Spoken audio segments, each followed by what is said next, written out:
नमस्कार, मैं हूं योगेश चक्रवर्ती और आप देख रहे हैं रैड नेटवर्क। दानापुर से विधायक रीतलाल यादव इन दिनों पाटलिपुत्र क्षेत्र का दौरा कर रहे हैं और इस वक्त हमारे साथ हैं। आइए इनसे बात करते हैं। रीतलाल जी, इससे पहले आप मोकामा तक पहुंच चुके हैं, अब इस क्षेत्र में आए हैं, क्या मकसद है इस भ्रमण का?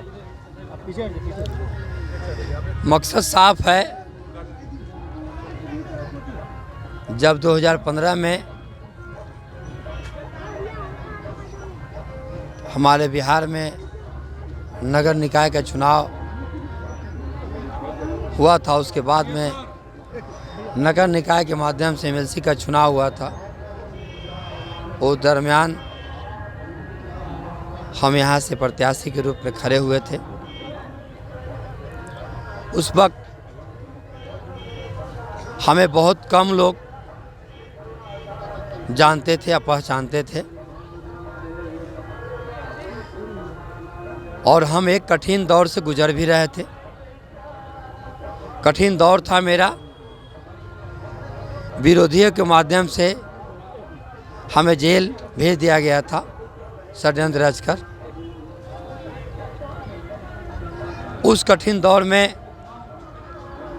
हमारे पटना जिला वासी एक महत्वपूर्ण समाज को देते हुए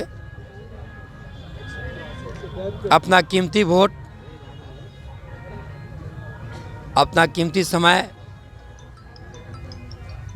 की परवाह न ही करते हुए एक गरीब का बेटा, एक गरीब का भाई,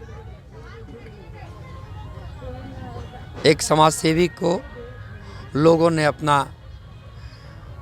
आशीर्वाद के रूप में वोट देने का काम किया और उच्च सदन में पहुंचाने का काम किया।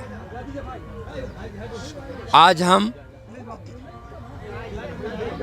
जिस उम्मीद के साथ लोगों के बीच में कल थे, उसी उम्मीद के साथ आज भी लोगों के बीच में हम आए हैं और इन्हीं का आशीर्वाद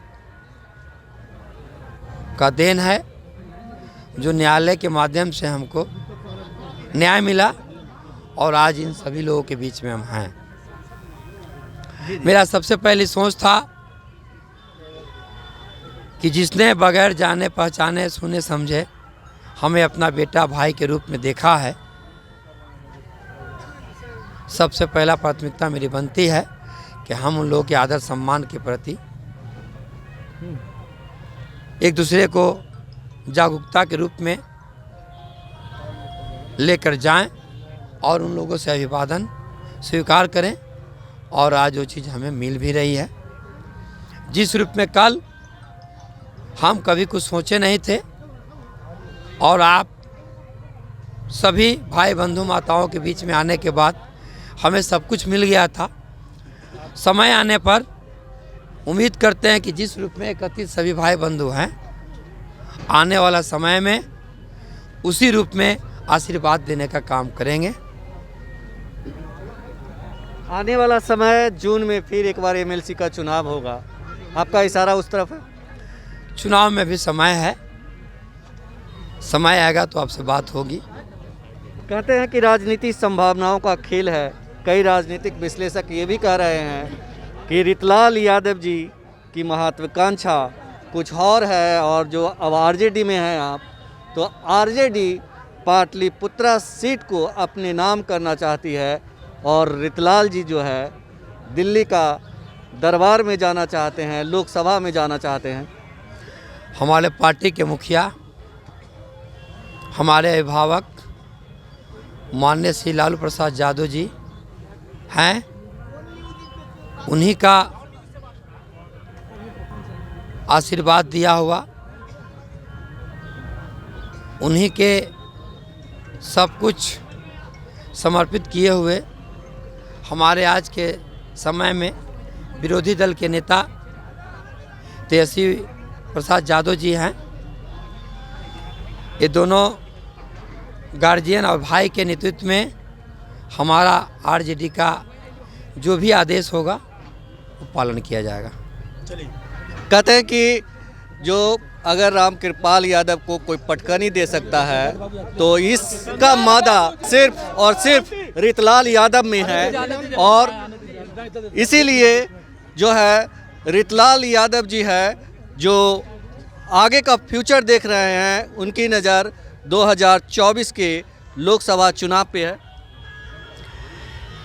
इस चीज़ को फैसला करने का अधिकार जनता को है, बल्कि रीतलाल यादव को नहीं।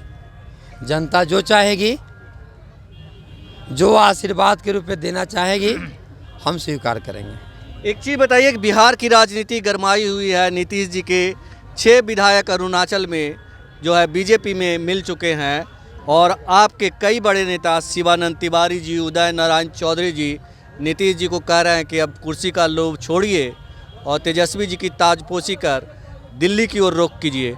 आप क्या कहेंगे? इस बात का जवाब देने के लिए हमारे नेता तेजस्वी प्रसाद यादव जी, जो विरोधी दल के नेता हैं, वो खुद अपने आप में तेजस्वी जी ने भी तो संभावना जताई है कि मतलब चुनाव जो है विधानसभा का फिर से हो सकता है, दोबारा हो सकता है। तो आपको नहीं लगता कि एक तरह से वो ऑफर ही दे रहे हैं कि नीतीश जी गद्दी छोड़ें और तेजस्वी जी को की ताजपोशी हो? हम पार्टी का आदेश का पालन करेंगे। तो ये थे रीतलाल यादव, जिनका कहना था कि हम पार्टी के आदेश पे चलने वाले सिपाही हैं और हमारी पार्टी के मुखिया लालू प्रसाद यादव, तेजस्वी यादव हैं और जो वो चाहेंगे वही होगा। योगेश चक्रवर्ती, राज नेटवर्क, पटना।